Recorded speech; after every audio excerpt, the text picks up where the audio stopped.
Interbreeding populations are geographically isolated from each other.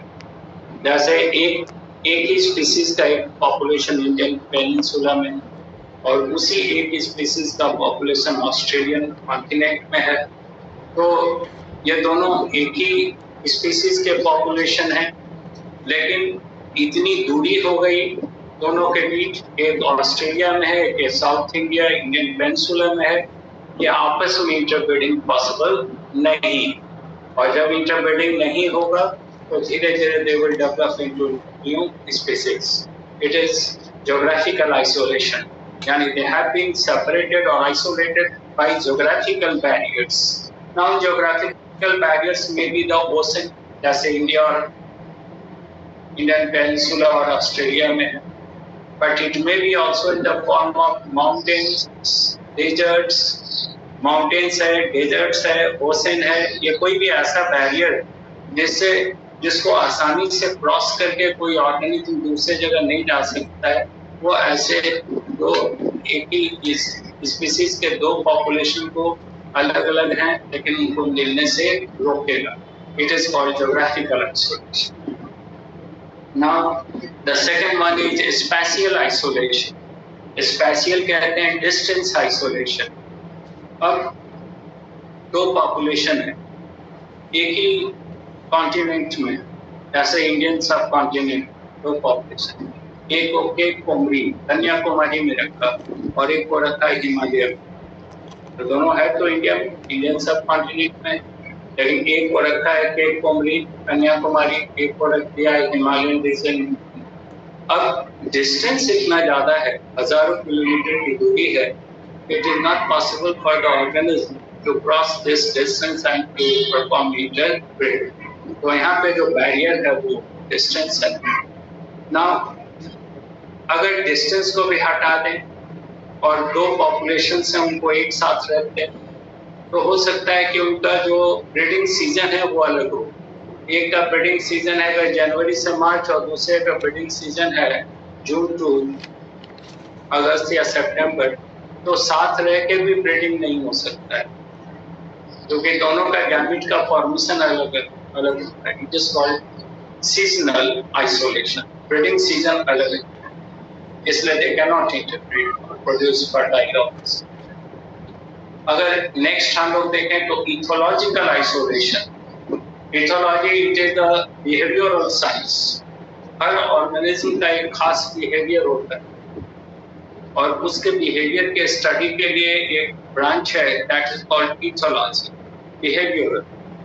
तो अगर if the two populations of two different species have been kept together, they may not interbreed due to the alien behaviour. Alien means foreign, अलग अलग जाति का है, एक दूसरे से अनजान है, साथ रख भी देंगे तो हो सकता है इंटरब्रीड नहीं करे, उनका नेचर डिफरेंट है। It is called the ethological isolation. The next one is the mechanical isolation, which was actually proposed by Dufour, और ये 2 साल पहले नीट में भी आया है मैकेनिकल आइसोलेशन। जैसे दो पॉपुलेशन है अलग अलग स्पीसीज के, तो उनके जेनाइटल ऑर्गन का शेप साइज डिफरेंट होगा, तो अगर एक साथ रहेंगे भी तो जो भी उनका जेनिटेरिया डिफरेंट है तो they can not interbreed. It is called mechanical isolation, which was first suggested by Dufour. और मान लीजिए कि इंटरब्रीडिंग हो ही गया, दो अलग अलग स्पीसीज के पॉपुलेशन आपस में इंटरब्रीड हो गया, तो इस कंडीशन में जो फीमेल गैमेट है it will not survive within the body of the male belonging to other species due to difference in the chemical nature within the female body, pH, temperature, etc. तो male gamete या sperm उसका death हो जाएगा। अगर female दूसरे species के member है, वहाँ पे pH अलग होगा, टेम्परेचर अलग होगा, यानी गैमेटिक मोर्टेलिटी, यानी गैमेट विल डाई। तो गैमेटी का डेथ हो गया तो फिर जाइगोट बना नहीं, तो इसलिए जाइगोट बनने के पहले इतना आइसोलेटिंग बैरियर वर्क करता है। पहला है geographical isolation, second one spatial isolation that is distance, third is the seasonal isolation, breeding season अलग अलग है। फोर्थ इज द इथोलॉजिकल और बिहेवियरल आइसोलेशन, अलग अलग बिहेवियर के कारण इंटरप्रीट नहीं कर रहा। The fifth one is the कह सकते हैं मैकेनिकल आइसोलेशन, जिसको डिफॉर्म में कहा, जेनेटिलिया का सेफ साइड डिफरेंट है। And sixth one gametic mortality. तो these are pre-zygotic isolating mechanism. Question पूछने को देख सकता है, तो इसमें से कोई एक पूछेगा और पूछेगा कि ये प्री है पोस्ट है। Anyway, now पोस्ट-ज़ाइगोटिक isolating mechanism. मान लिया कि प्री-ज़ाइगोटिक आइसोलेटिंग मैकेनिज्म फेल करे, यानी इंटरब्रीडिंग हो गया, गैमेट सरवाइव कर गया और वो फीमेल गैमेट को फर्टिलाइज भी कर दिया, स्पर्म सरवाइव किया फीमेल के बॉडी में और वो फर्टिलाइज भी कर दिया ओवम। तब क्या होगा? तो zygote will die due to abnormal pairing of chromosomes. The zygote will die. This condition is called zygotic mortality. Mortality means death. अगर ज़ाइगोट बच भी गया तो hybrid will die. It is called hybrid inviability, यानी hybrid will not survive. अगर hybrid survive कर भी गया तो hybrid will become sterile. It is called hybrid sterility. जैसे आप देखिए फीमेल हॉर्स और मेल एस इंटरब्रीडिंग होता है, म्यूल है, म्यूल हाइब्रिड है, सर्वाइव कर रहा है, बट इट इज स्टेराइल। और फाइनली अगर हाइब्रिड भी फर्टाइल हो गया तो फिर उस हाइब्रिड का जो ऑफस्प्रिंग है यानी F2 generation, it will be always sterile. इसका एग्जांपल है लेपोरिट। जैसे रैबिट और हेयर, रैबिट और हेयर का जो ऑफस्प्रिंग है वो हाइब्रिड है लेपोरिट, और लेपोरिट फर्टाइल। लेकिन लेपोरिट का जो फिर बच्चा होगा ऑफस्प्रिंग होगा वो ऑलवेज स्टेराइल।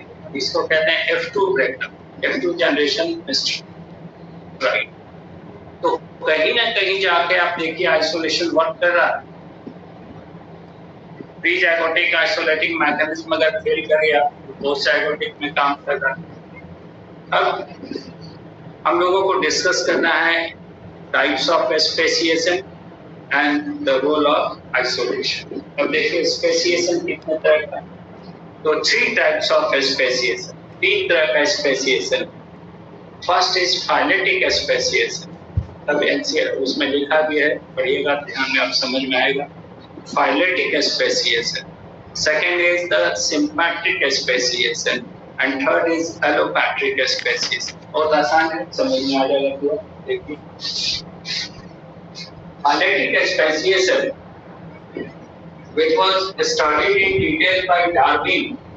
Actually हम लोग पहले ही अब जानते हैं कि एलोपैथिक स्पेसिएशन और divergent evolution is most significant in causing evolution.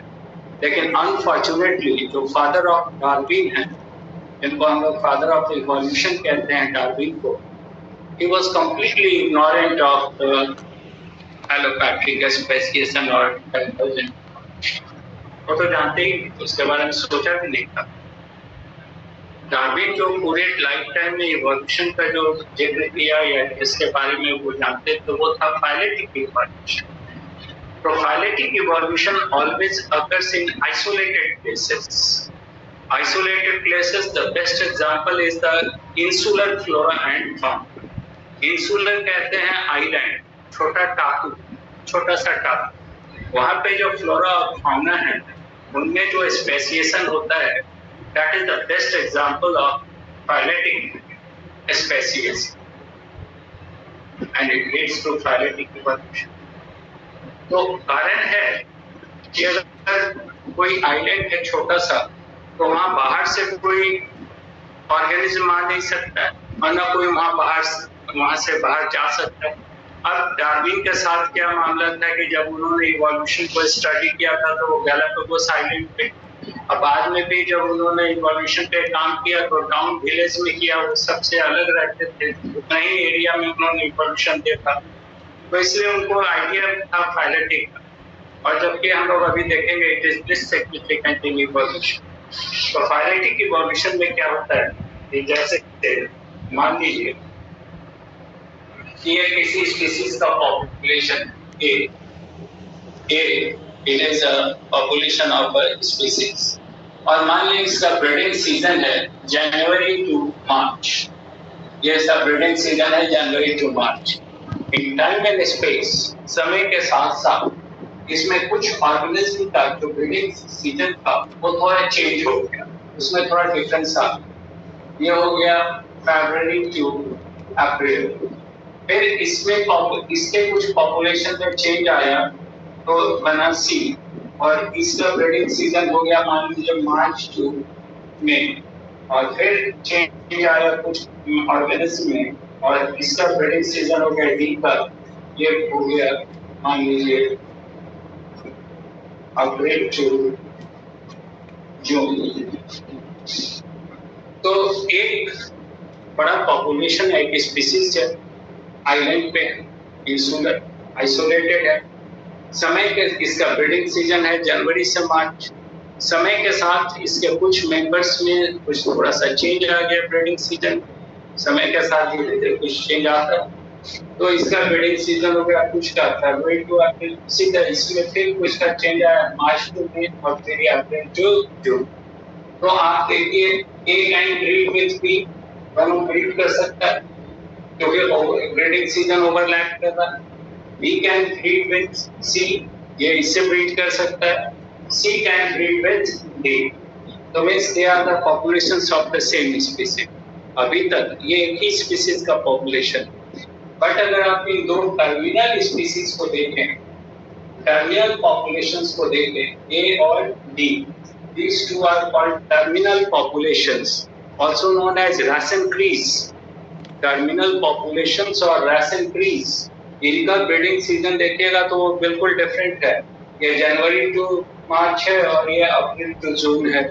अब इनको साथ रखेंगे भी तो they will not interbreed, and in time and space these two terminal populations which are called race increase will develop into new species। ये नई जाति में बन जाएगा, डेवलप हो जाएगा, and such species will be called phyletic species and the phenomena is called phyletic speciation। अब दूसरा sympatric, दो अलग अलग पॉपुलेशन है, अलग अलग स्पीसीज है, ए है और बी है, इसका दो पॉपुलेशन है। टाइम और स्पेस में समय के साथ इनके मेंबर्स एक साथ आ गए, तो एक साथ आ गए एक नए एनवायरनमेंट में, सब में चेंजेस भी अब सिमिलर होगा और धीरे धीरे इनमें समानता जब बढ़ेगी, जेनेटिक सिमिलरिटी आएगा, तो they will start interbreeding and producing fertile offspring and they will develop into a new species called sympatric species. Phenomena is called sympatric species and evolution is called convergent evolution। और इसी का example हम लोगों ने कहा था analogous organs, sorry homologous organs नहीं, ये तो कंवर्जेंट, एनालोगस ऑर्गन्स।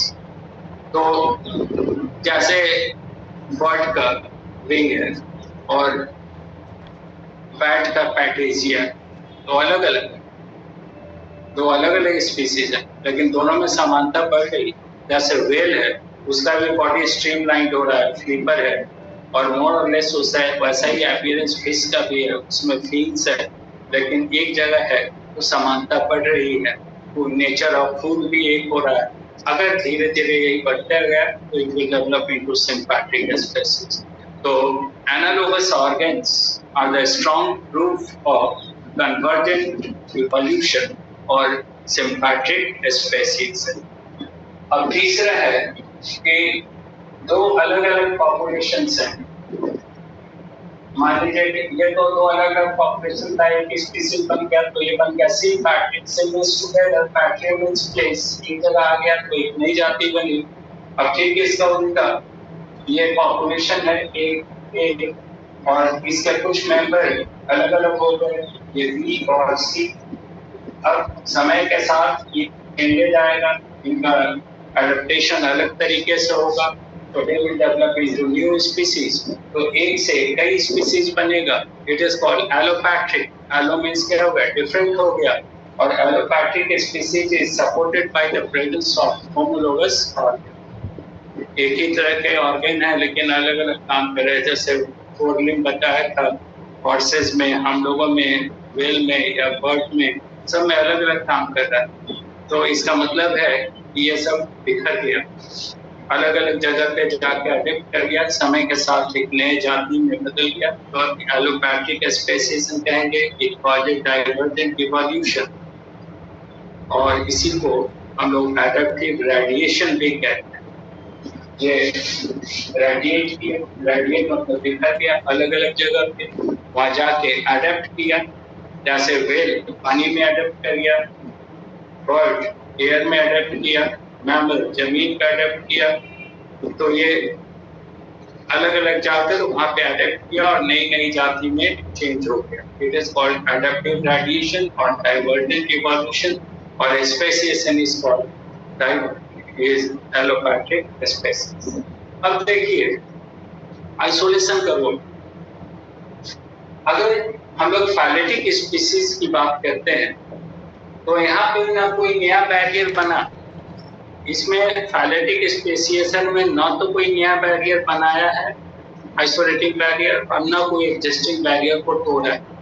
जो जैसा है वैसे ही रहने, ना कोई बैरियर तोड़ा है ना कोई डेवलप किया, जैसे का तैसा रहने, तभी समय के साथ वो डेवलप हो गया नई जाति। अगर हम लोग सिम्पैथिक स्पेसिएशन में देखें तो इसके बीच जो आइसोलेटिंग बैरियर था, अलगाव था, उसको तोड़ दिया, तो ये एक नया जाति, इट इज सिम्पैथिक। और यहाँ पे देख रहे हैं एक नया आइसोलेटिंग बैरियर डेवलप कर दिया इसमें, इसके पॉपुलेशन में, वो दो अलग स्पीसीज बन गया एलोपैथिक। तो अगर आइसोलेटिंग बैरियर्स को मेंटेन किया गया, ना तोड़ा गया ना डेवलप किया गया, जस्ट मेंटेन किया गया, तो तैयार हो गया phyletic species. Evolution is phyletic evolution. अगर नए आइसोलेटिंग बैरियर को डेवलप कर दिया तो तैयार हो गया एलोपैथिक स्पेसिएशन और डाइवर्जेंट इवोल्यूशन। और अगर एग्जिस्टिंग आइसोलेटिंग बैरियर को ब्रेक कर दिया, हटा दिया, रिमूव कर दिया, तो फिर एक जाति बन गई सिम्पैथिक स्पेसिएशन, और सिम्पैथिक species phenomenon is called the convergent evolution। तो इसका मतलब है कि isolation is always associated with evolution और स्पेसिएशन। स्पेसिएशन पहले बताया था, it is evolution। तो हम लोग कह सकते हैं isolation is the prerequisite of speciation। Without isolation, speciation cannot happen, and without speciation, isolation has no meaning, no role, no importance at all। यानी बिना आइसोलेशन के स्पेसिएशन संभव नहीं है, और बिना स्पेसिएशन के आइसोलेशन का कोई महत्व नहीं है। तो इसका मतलब है कि both isolation and speciations are the two sides of the same coin. ये आइसोलेशन और स्पेसिएशन एक ही सिक्के के दो पहलू हैं। अगर स्पेसिएशन नहीं होता है तो आइसोलेशन का कोई मतलब नहीं, और आइसोलेशन और स्पेसिएशन को दोनों से आप हटा नहीं सकते, दोनों एक दूसरे से जुड़ा हुआ है। फाइलेटिक स्पेसिएशन में isolating barrier, existing isolating barrier को मेंटेन किया। सिम्पैथिक स्पेसिएशन में एग्जिस्टिंग आइसोलेटिंग बैरियर को तोड़ दिया। डाइवर्जेंट स्पेसिएशन में नए आइसोलेटिंग बैरियर को डेवलप कर, हर तरह से आइसोलेशन इन्वॉल्व है। यही आपको पूछा जाएगा, ये ध्यान में रखना है। Isolation is the prerequisite of speciation. If it is maintained, it causes phyletic evolution. If it is developed, new barrier is developed, it causes the allopathic speciation. If the existing isolating barriers are removed or protected, it causes sympathetic speciation. पहले बताया sympathetic speciation का best evidence है analogous organ, और सिम्पैथिक का best evolution है homologous. वहाँ पे अब ये तो डिस्कस कर लिया है। अब अगले क्लास में हम लोग डिस्कस करेंगे ह्यूमन इवोल्यूशन, तो लास्ट टॉपिक होगा। उसके बाद स्टार्ट करेंगे डिजीज, जिसमें स्टार्ट करेंगे हम लोग इम्यून सिस्टम से, फिर आगे, फिर उसके बाद बॉडी से चलेगा। तो अभी तो टाइम जैसा आप लोगों से टारगेट वाले बैच में पूछ के ही हमने किया था, वही टाइम लगता है 3:30 से 4:30 है। अभी देखते हैं आगे फिर बढ़ा भी सकते हैं, लेकिन अभी यही रहेगा। और जिस दिन बंद करना होगा पहले उसको, जिस दिन क्लास नहीं होगा पहले नोटिस दे दें, प्रॉब्लम नहीं है।